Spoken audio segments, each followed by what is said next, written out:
안녕하십니까. 회계기준원입니다. 이번 온라인 요약 강의는 새롭게 제정된 K-IFRS 1109호 금융상품 중 위험회피 회계입니다. 이 강의의 목적은 새로운 금융상품 기준서 중 위험회피 회계 부분을 보다 쉽게 이해하고 새 기준에 대한 관심을 갖도록 하기 위함입니다. 이번 K-IFRS 세 번째 강의는 K-IFRS 요약 강의 두 번째 강의인 1109호 금융상품의 분류 측정 손상에 이어 제6장 위험회피 회계를 다룹니다. 따라서 1109호의 제정 배경과 관련 기준서에 대한 설명은 K-IFRS 두 번째 요약 강의를 참고하시기 바랍니다. 자산 부채, 확정 계약, 예상 거래 등은 공정가치나 미래 현금 흐름의 변동 위험에 노출되어 있어 기업은 이러한 변동 위험을 상쇄하기 위해 반대 효과가 있는 선물, 선도거래, 스왑, 옵션과 같은 파생상품 계약을 체결하거나 비파생 상품을 보유합니다. 위험회피 회계는 이러한 위험회피가 재무제표에 적절히 반영될 수 있도록 위험회피 대상과 위험회피 수단을 지정하여 둘 사이의 위험회피 활동이 재무제표에 적절히 반영되도록 회계 처리하는 것을 말합니다. 많은 이해관계자들은 과거 기준서인 1039호의 위험회피 회계 기준이 기업의 위험관리와 일관되지 않고 수많은 규정 중심의 기준 내용은 실무에 적용 가능성을 제외하였으며 실제 위험회피 회계의 적용 결과를 기업의 사업과 위험관리 활동 차원에서 설명하는 것이 쉽지 않다고 비판하였습니다. ISB는 이러한 이해관계자들의 비판과 요청을 받아들여 위험회피 대상, 위험회피 수단, 회피 대상 위험을 확대하여 기업의 실제 위험회피 전략이 위험회피 회계의 적용 대상이 되도록 하였습니다. 위험회피 회계는 일반 위험회피 회계와 매크로 위험회피 회계 두 가지 프로젝트로 나누어 진행되었습니다. 일반 위험회피 회계는 1109호에 포함되어 있으며 이 강의의 주제입니다. 일반 위험회피 회계는 위험회피 대상과 수단이 1대1로 매칭되므로 1대1 위험회피 회계 또는 위험회피 대상과 수단이 고정되어 있으므로 정적 위험회피 회계라 합니다. 반면 매크로 위험회피 회계는 개방형 또는 동적 위험회피 회계라 하는데 새로운 익스포저가 발생하면 위험회피 대상에 추가하고 만기가 도래하는 익스포저는 위험회피 대상에서 제외하는 포트폴리오에 위험회피 회계를 적용하기 때문입니다. 매크로 위험회피 회계는 현재 별도의 프로젝트로 진행 중이며 14년 4월에 토론서 발표 후 의견 검토 중에 있습니다. 위험회피 회계는 일부만 변경되었으므로 과거 기준과 새로운 기준 간 변동이 없는 동일한 부분과 과거 기준과 달라진 부분으로 나누어 설명하겠습니다. 먼저 동일한 부분을 살펴보면 첫째, 위험회피 회계 적용은 기업의 선택사항이라는 점. 둘째, 위험회피 대상이나 위험회피 수단 등의 용어가 동일하다는 점. 셋째, 위험회피 회계를 하기 위해서는 문서화해야 한다는 점. 넷째, 위험회피 회계에는 세 종류, 즉 공정가치 위험회피 회계, 현금 흐름 위험회피 회계, 해외 사업장 순투자 위험회피 회계가 있다는 점. 다섯째, 비효과적인 위험회피 부분이 있다면 이를 당기손익에 반영해야 한다는 점. 여섯째, 자신이 발행한 옵션은 원칙적으로 위험회피 수단으로 지정할 수 없다는 점이 과거 기준과 동일합니다. 과거 기준과 달라진 첫 번째는 과거 기준에서는 위험회피 회계의 목적이 명시되어 있지 않으나 새로운 기준에서는 위험회피 회계의 목적을 명시하여 IFRS의 근간인 원칙중심 접근법에 대한 기초를 마련하였습니다. 위험회피 회계의 목적은 단기손익에 영향을 미칠 수 있는 특정 위험으로 생긴 익스포저를 관리하기 위하여 금융상품을 활용한 위험관리 활동의 효과를 재무제표에 반영하는 것입니다. 다음은 위험회피 수단의 확대입니다. 과거 기준에서는 비파생 금융상품은 외화위험을 회피하기 위한 경우에만 위험회피 수단으로 지정 가능하였습니다.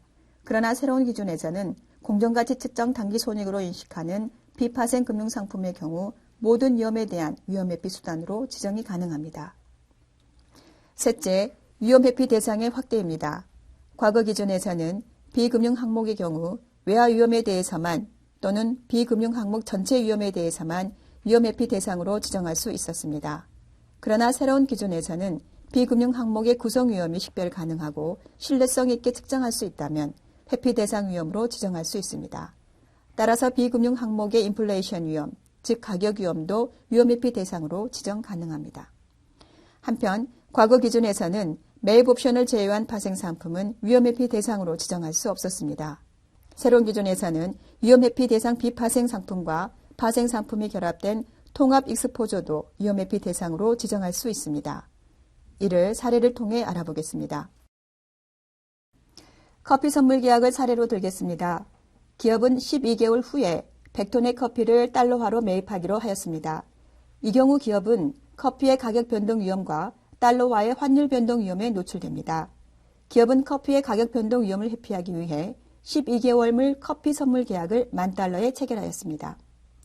이 경우 커피 예상 매입은 커피 선물 계약으로 인해 12개월 후 미국 달러화 금액, 즉 $10,000로 고정되어 커피 매입과 관련된 가격 변동 위험은 회피되었습니다. 그러나 기업에게는 여전히 12개월 후에 $10,000로 고정된 금액의 현금 유출이 남아있으며 이러한 외화 위험 노출이 통합 익스포저에 해당합니다.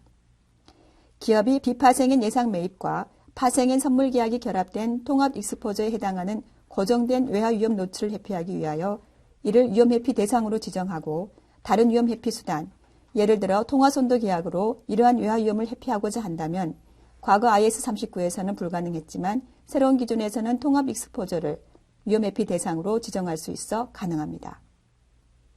위험 회피의 효과성에 대해 과거 기준에서는 위험 회피 효과가 80%에서 125% 범위 내에 있어야 한다는 양적 기준을 제시하고 있으며 이러한 양적 기준은 향후 미래뿐만 아니라 과거에도 소급 적용하여 그 효과성이 입증되어야 했습니다. 그러나 이러한 양적인 엄격한 기준은 위험 회피 회계가 위험관리 전략을 반영하는 데 한계를 가져온다는 점에서 비판을 받아왔으며 새로운 기준서에서는 이를 개선하고자 양적 기준을 삭제하고 위험 회피 대상과 수단 간 경제적 관계가 있어야 한다는 Principle Based Criteria를 제시하였습니다. 경제적 관계가 존재한다는 것은 위험 회피 대상의 가치와 위험 회피 수단의 가치가 일반적으로 반대 방향으로 변동하는 관계에 있다는 것을 의미합니다. 이러한 기준에 대한 평가는 점진적으로만 요구하며 위험 회피 수단과 위험 회피 대상의 주요 조건, 예를 들어 명목 금액, 만기, 기초 변수를 비교하여 일치하거나 밀접하게 관련되는 경우와 같은 정성적 평가만 하도록 하였습니다. 과거 기준에서는 위험 회피 회계의 자발적 중단이 허용되었습니다. 그러나 새로운 기준에서는 기업이 일반 위험 회피 회계를 선택하여 적용한 이상 자발적 중단을 허용하지 않습니다. 물론 위험 회피 회계가 위험관리 목적을 충족하지 못하거나 위험 회피 수단이 매각 또는 종료된 경우에는 위험 회피 회계를 중단합니다.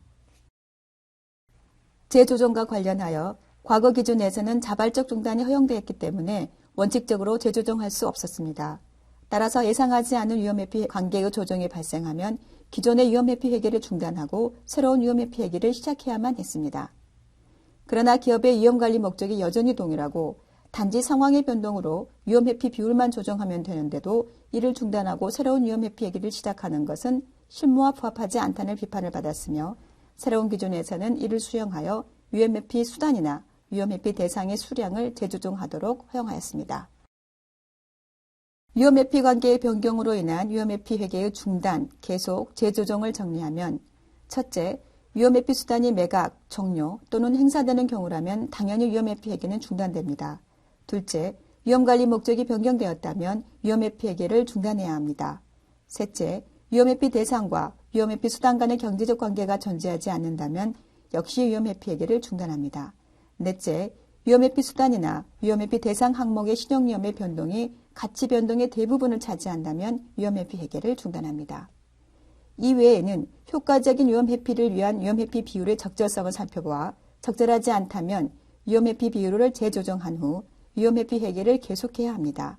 물론 효과적인 위험 회피 비율이 적절하다면 재조정 없이 위험 회피 회계는 계속됩니다. 다음은 마지막으로 기타 부분입니다.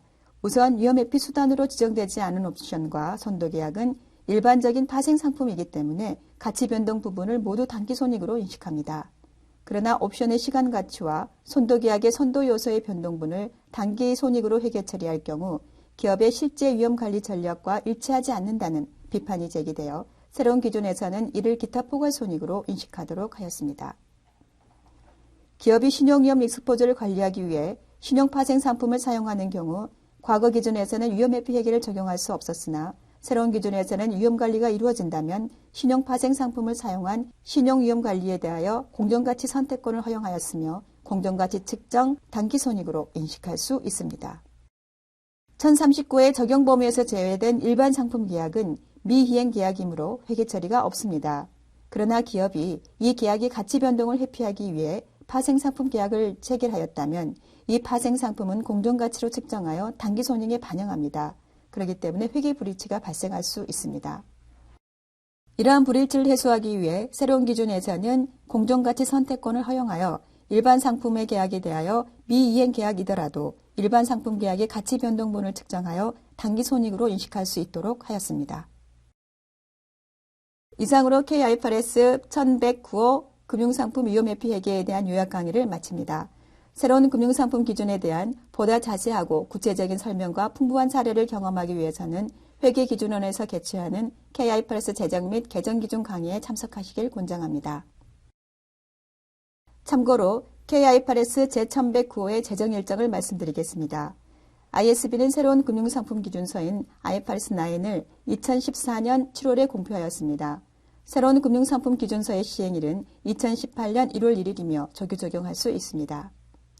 IFRS 9에서는 매크로 위험회피 회계를 다루고 있지 않으므로 경과 규정을 두고 있습니다. 즉, 기업은 전체 위험회피 회계에 대하여 1039호를 적용하거나 1109호와 함께 1039호의 포트폴리오 회계를 적용할 수 있습니다. 한국회계기준원은 이에 대응하는 기준서인 K-IFRS 제1109호 금융상품을 제정 중이며 세부 일정은 다음과 같습니다. 2015년 6월부터 7월 사이에 새로운 금융상품 기준서의 공개 초안을 기준원 홈페이지에 공개하며 9월에 제정안을 의결합니다. 그리고 금융위원회에 보고 후 2015년 12월에 공표할 예정입니다. 감사합니다.